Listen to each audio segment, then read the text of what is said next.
69 people were aboard Pan American Flight 526A when it left Puerto Rico for New York.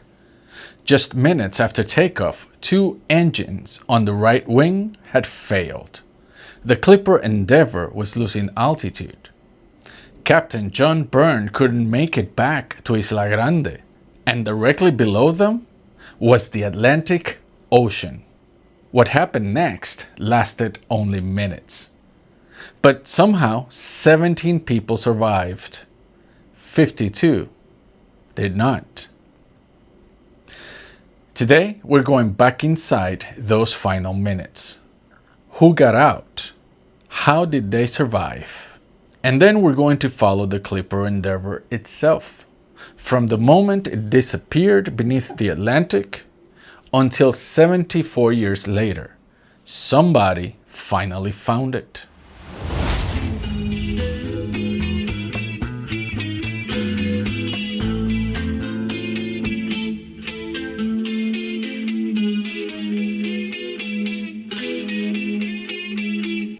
Happy Sunday, everybody. Welcome back to another Chronicles and Cocktails. I'm Josue, the spirited historian, and today we're continuing the story of Pan American World Airways Flight 526A, the Clipper Endeavour.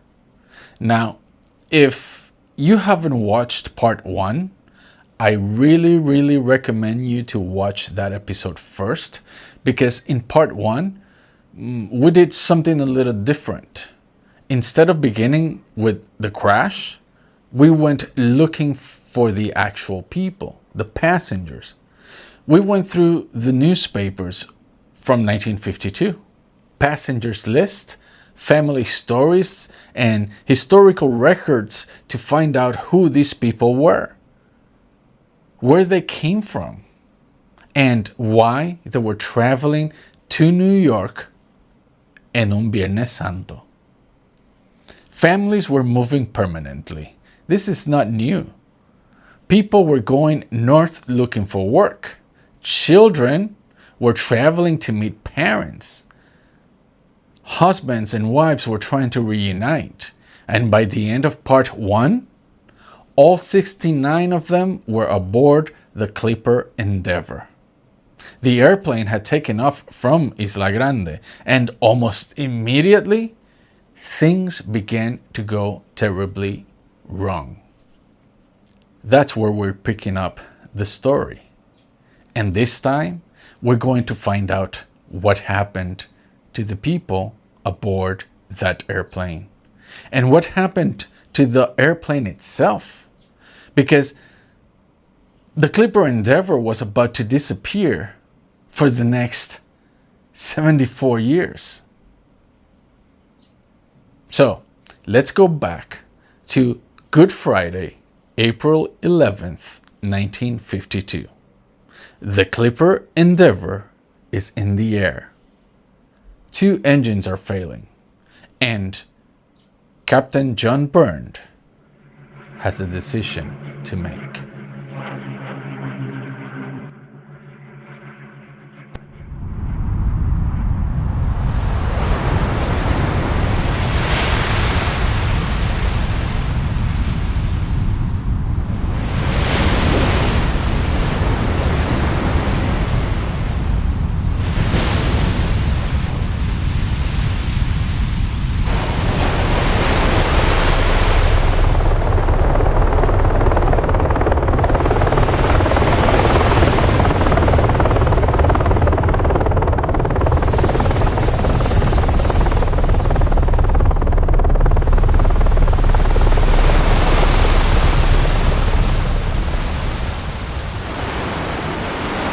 From San Juan, witnesses could see the aircraft attempting to return.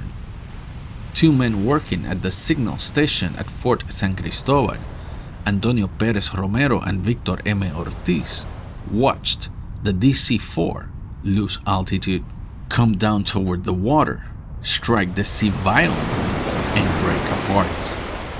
They reported that the rear portion separated and that the aircraft disappeared beneath the water within only a few minutes. The modern investigation conducted by Air Sea Heritage describes the main passenger cabin as initially remaining largely intact. That meant something extraordinary. The impact itself did not immediately kill the 69 people aboard. For many of them, the real disaster began afterward.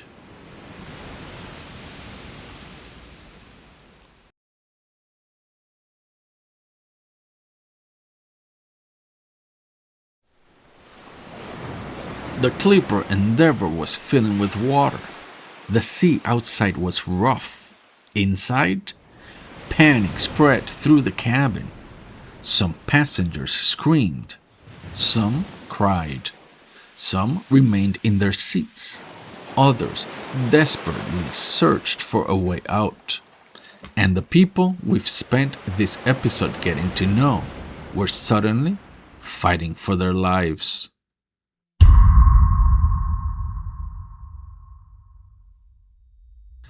Gloria Martinez de Rosario, the young Ponce social worker traveling to reunite with her soldier husband, made it out. She had a life preserver. Then she saw Norma, 19-year-old Norma Rodriguez. The young woman who had boarded with her was still at the aircraft. According to Gloria's testimony, Norma was holding onto the doorway, paralyzed by fear. The newspaper recorded Gloria remembering Norma crying and saying that she had known she was going to die in the sea. Gloria kept calling to her, but as the airplane disappeared beneath the water, Norma was still holding onto the door. Remember why Norma was on that plane. She was 19. She was going to live in the United States. That's it. That's the story she thought she was beginning that morning. And only a few minutes after leaving this airport, Gloria watched her disappear.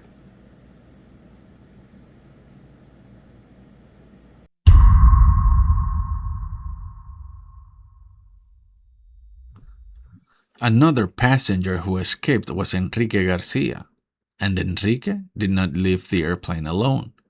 He had his infant son, Enrique Garcia Jr. Father and child made it into the sea. For a moment, they had survived. But survival in the water was another battle. According to the contemporary reporting, while Enrique struggled in the waves, a powerful swell separated the baby from his arms. Enrique Garcia survived. His son did not. The child's name appears in El Mundo's early list among the dead and missing. And then there was Eunice Van Dalen. Remember her? Mark's mother? She had made it out of the airplane, and she had something that could keep her alive. A life preserver. But nearby was another woman, struggling in the sea with a child, according to survivor Novita Davenport. Eunice took off her own floating device and gave it to them. Then Eunice disappeared beneath the water. The newspaper called it an extraordinary act of sacrifice. But her 2-year-old son, Mark, was still somewhere in that ocean.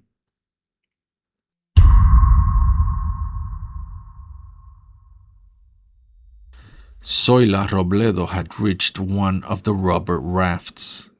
With her was survivor Novita Davenport and several members of the crew. Then Robledo saw something in the water. A little boy. Mark. His body was discolored, his stomach swollen from the water he had swallowed. He appeared lifeless. Robledo reached him and pulled him to the raft, and Davenport immediately began trying to revive him. She pressed his stomach, forcing water out, and after several seconds, Mark opened his eyes. Later, a Coast Guard rescuer administered artificial respiration. The little boy survived. His parents, Leo and Eunice, did not. At the hospital the following day, the newspaper reported that Mark cried for his mother and father. He pointed toward the ocean, asking the nurses to go find them.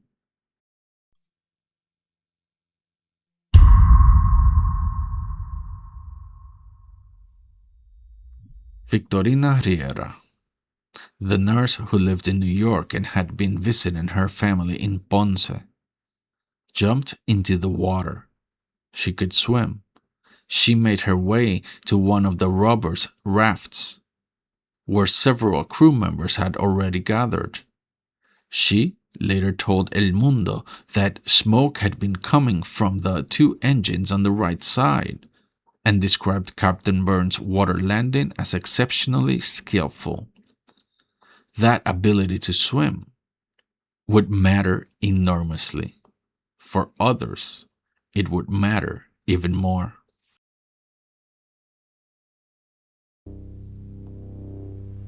Salvador Ayala could not swim. The same man who had boarded in Ponce, planning to work on a farm in New Jersey, was now in the Atlantic, and so was Captain John Byrne. Byrne had a partially inflated life preserver. When he saw Salvador struggling, the captain proposed something simple. They would help each other. The two men shared the floating device, and for a long time, they remained together in the rough water. Eventually, Byrne began weakening. El Mundo reported that the captain believed he was dying. He had swallowed too much water. He told Salvador to let him go. Ayala refused. He told Byrne to have faith and continued helping him remain above water. The newspaper said the two men were still fighting the sea roughly 2 hours after leaving the aircraft, supported by that partially inflated life preserver. Ayala saw one of the rescue aircraft. He removed what remained of his white shirt and began signaling. The aircraft saw them, and both men were rescued. There's something extraordinary about that. John Byrne was the captain.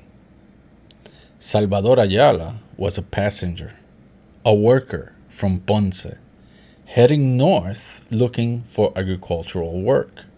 But once they were in that water, none of that mattered anymore. They were just two men, sharing one life preserver, trying to keep each other alive.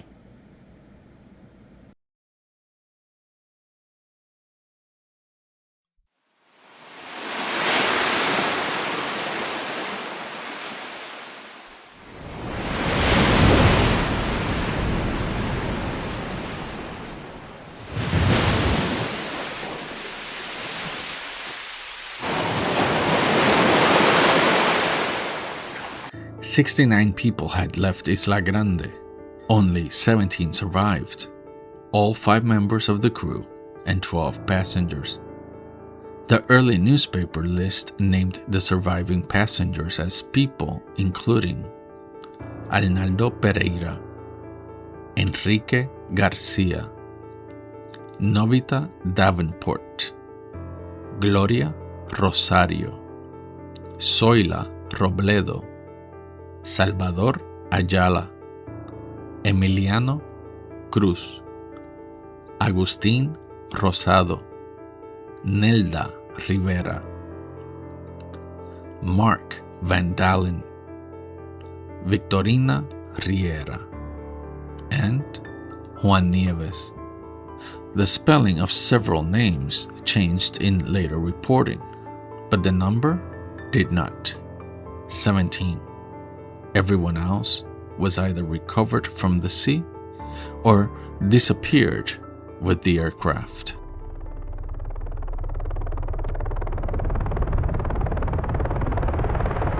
On shore, the rescue response began rapidly. The United States Coast Guard dispatched aircraft and vessels. Other boats joined the search. From El Vigía, near the Fort San Cristobal, witnesses watched aircraft, boats, and amphibious planes moving through the area. One early El Mundo account reported that the first rescue vessel arrived roughly 15 minutes after authorities were notified. The Coast Guard vessel, Bramble, brought 10 survivors back to shore. But the scene of shore was chaotic. Rough water, pieces of wreckage, life rafts, clothing, bodies, aircraft circling overhead, boats searching, and eventually, almost nothing left of the Clipper Endeavour visible above the surface. One El Mundo reporter who went out toward the crash site described a gigantic green circle on the water, a chemical marker identifying the place where the airplane had disappeared. Around it, aircraft and boats continued searching, but the Clipper Endeavour itself was gone.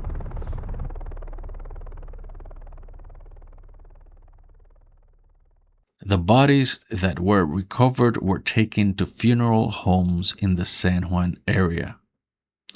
Some went to Puerto Rico Memorial, formerly the Fournier Funeral Home, others to Eret in Atorrey. Families began arriving to identify them. Among those identified was Norma Rodriguez Arroyo, the young woman Gloria had watched at the aircraft doorway. Leo Van Dalen, Mark's father, was also identified there. Others would never be recovered. In Ponce, 6 victims were buried amid what El Mundo described as a profound public demonstration of mourning. Among them were members of the Benitez family, Dalila Pietri de Genevsky, her children, and Norma Rodriguez. Their funeral procession ended at Ponce's civil cemetery. The passengers' list had become a list of funerals.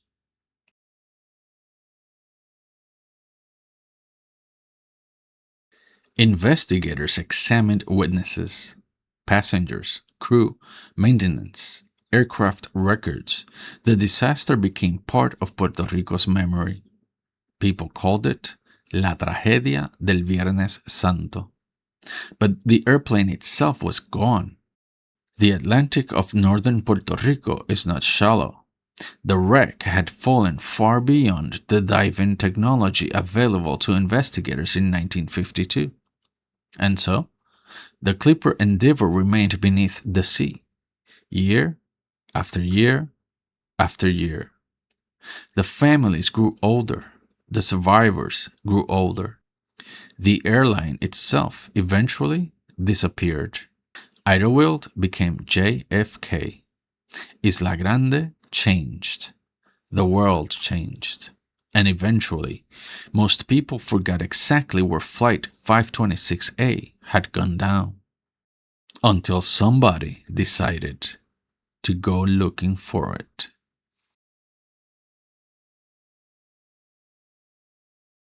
The story might have ended there.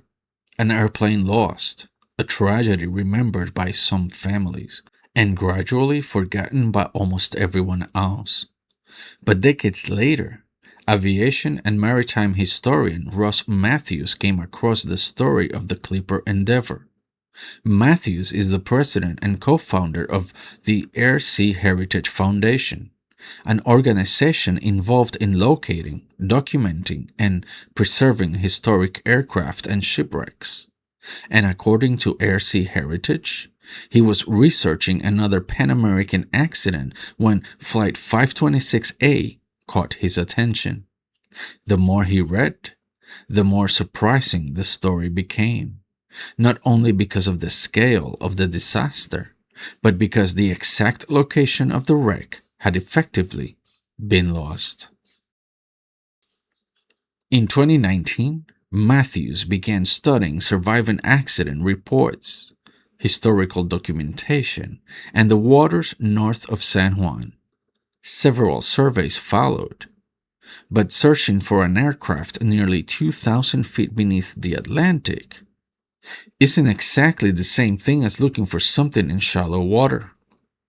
The research area was enormous.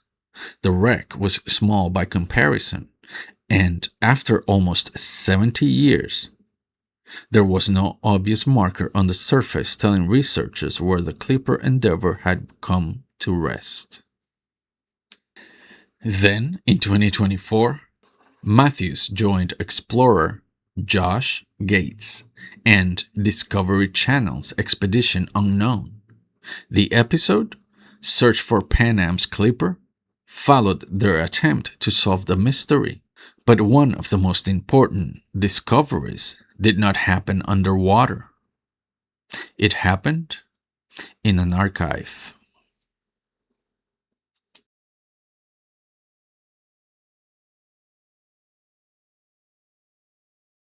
At the Archivo General de Puerto Rico, researchers located material connected to the 1952 investigation, survivor testimony, communications records, technical analysis, and, eventually, something crucial. A chart created by the United States Air Force pilots who had witnessed the accident and helped guide rescuers toward the scene. That chart helped narrow the search.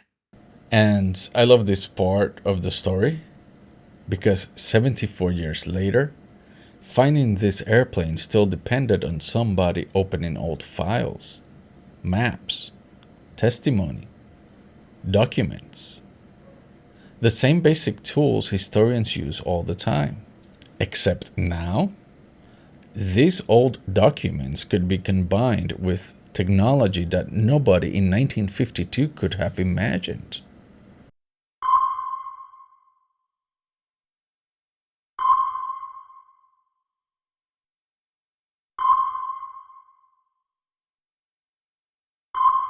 On June 2nd, 2026, at 7:14 in the evening, Atlantic Standard Time, something appeared on the sonar. An aircraft, broken into two major sections, resting almost 2,000 feet beneath the Atlantic. After 74 years, the Clipper Endeavour had been found.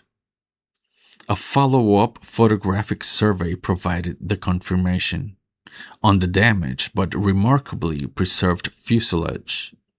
Researchers could still make out the distinctive Pan American markings and even the aircraft's name, Clipper Endeavour. There was no longer any doubt. Flight 526A was sitting exactly where it had come to rest on Good Friday, 1952. Air-Sea Heritage is now working with the government of Puerto Rico, seeking expanded protection for the wreck site and advocating for a permanent memorial to the people who died. And I think that's appropriate, because the Clipper Endeavour isn't just aviation debris sitting on the ocean floor. It is effectively a grave site, a place connected to 52 lives and dozens of Puerto Rican families. 74 years ago, the people we've been talking about today left from here. Some were moving, some were going to work, some were going home, some were going to meet people they loved, and just a few minutes later, everything changed. Today, the airplane has finally been found. But what I hope we've done here is find something else. The people inside.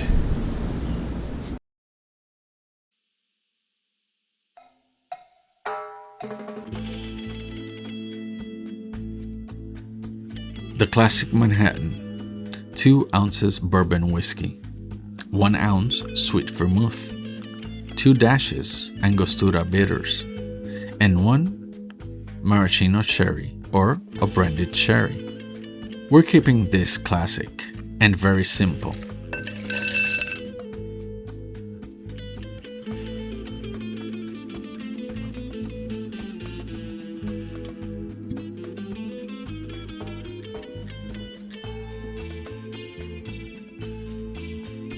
Two ounces of bourbon whiskey. You can use rye if you prefer, but for this one, I'm using bourbon.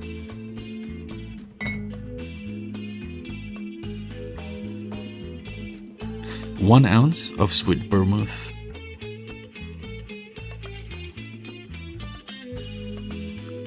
And 2 dashes of Angostura bitters. And now, we stir.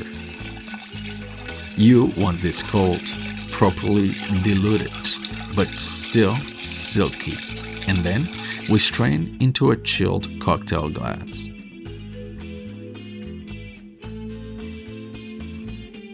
And finally, 1 cherry.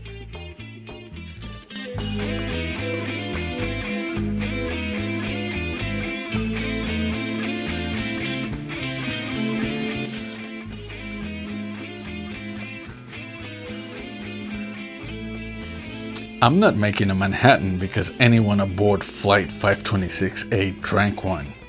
Again, they didn't. I'm making it because New York was more than a destination printed on a ticket.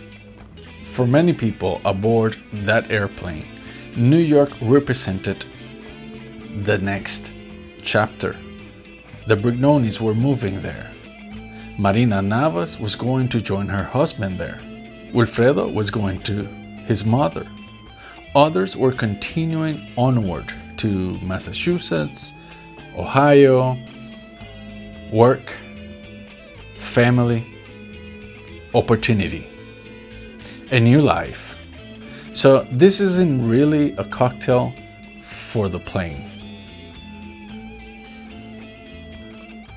It's for the people who were going somewhere.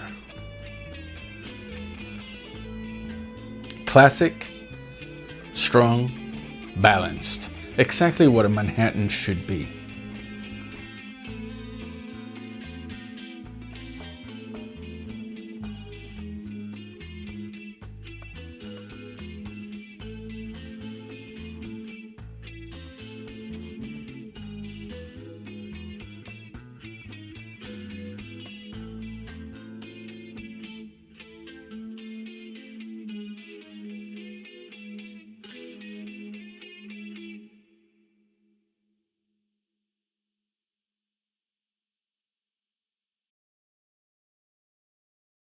When the Clipper Endeavour was found in 2026, the headlines understandably focused on the airplane, a lost Pan American airliner, found after 74 years.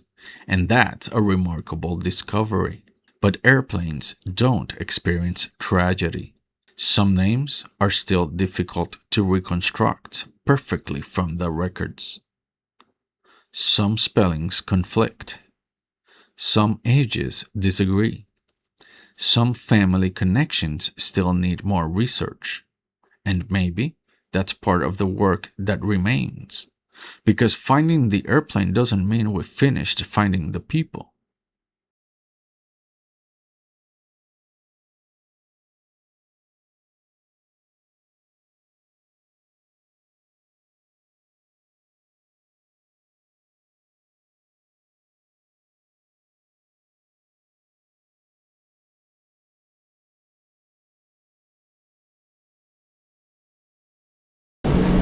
The Clipper Endeavour has been found, but for me, the most important part of this story isn't where that plane spent the last 74 years. It's where the people aboard were trying to go. And why? Because when you look closely, this one flight tells us something much larger about Puerto Rico. Migration, family, work, opportunity, separation, hope, and loss. And those stories deserve to be remembered just as much as the wreck itself.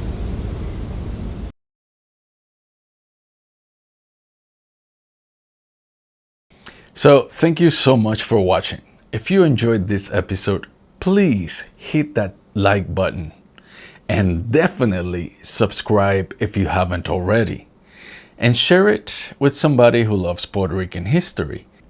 Thank you to our new subscribers. Thank you for all the people that have joined. Thank you to our members, because you make it possible. And thank you to all of those people that have left me a super thanks. I appreciate it.